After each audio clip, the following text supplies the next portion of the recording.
Hi, my name is Connie Han, and this is my NUin experience.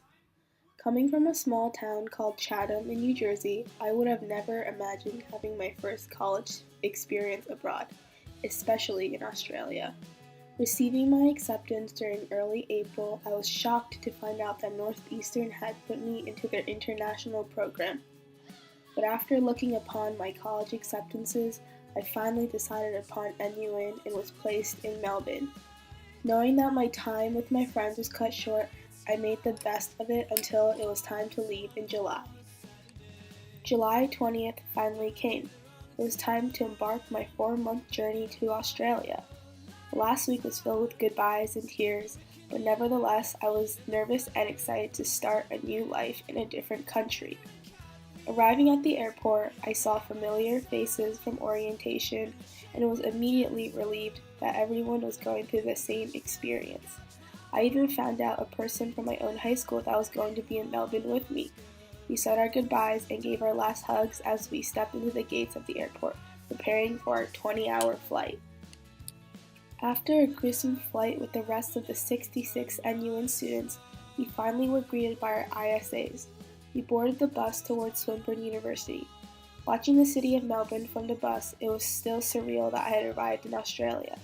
I was placed in the Residence Building SPW along with a few other NUin people. Although it is not where the majority of the NUin students lived, I ended up loving it because of the views I had of the city skyline. During the first week in Melbourne, we learned about the public transportation, explored the city, and got to know one another through Tim Tam gatherings. Since we were living in apartment-style buildings, I had to cook and do laundry. Despite the few mishaps in the beginning, I eventually learned some recipes I would be using throughout my stay here. As the second week approached, I was nervous to start class. Fortunately, after the first few days, I realized that all of our teachers were understanding and tried their best to suit our needs. School was definitely challenging but manageable. My friends and I would have study sessions at our favorite cafe, Cafe Gomez, on campus. The NUin program also provided us with many excursions. In Melbourne, we got to watch a footy game, go to an escape room, and many other small trips. We also explored the greater Melbourne area and saw many exotic animals at the Hillsville Sanctuary, got to see the Great Penguin March, and go sand dune sliding at Phillips Island.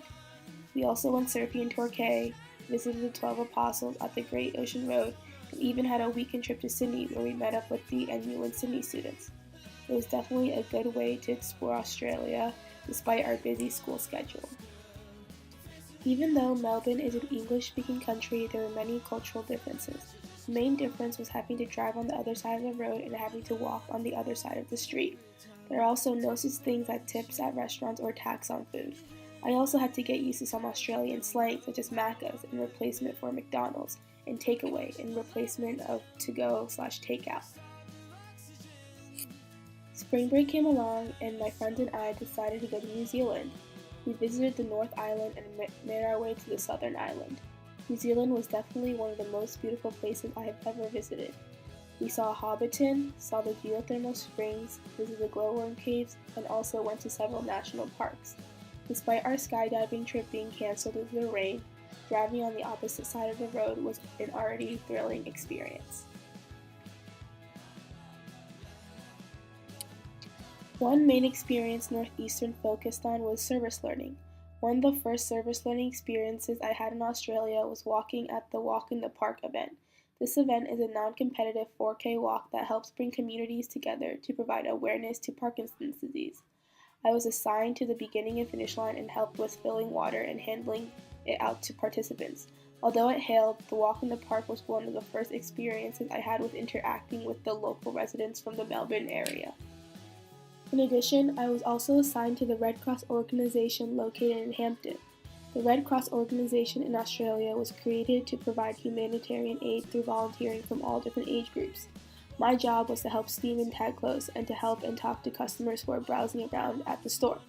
Despite my role being small, I later researched that the supporters of the Red Cross are crucial for the survival of the organization. The Red Cross firmly believes that the way their supporters work is as important as their missions and goals. One main important aspect of supporters is the engagement of young people. The newer generations are able to bring new ideas to help better the community.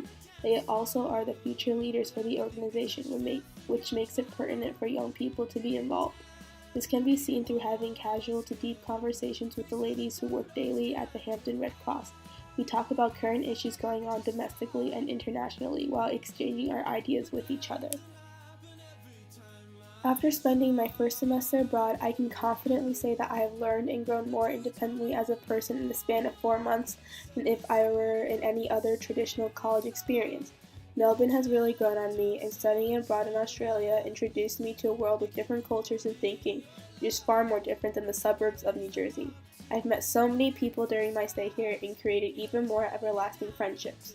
The skills and things I've learned in Australia will definitely continue with me during my next 3.5 years back in Boston. Although I will be sad to leave such a great country, I'm excited to join the rest of my grade back in the East Coast.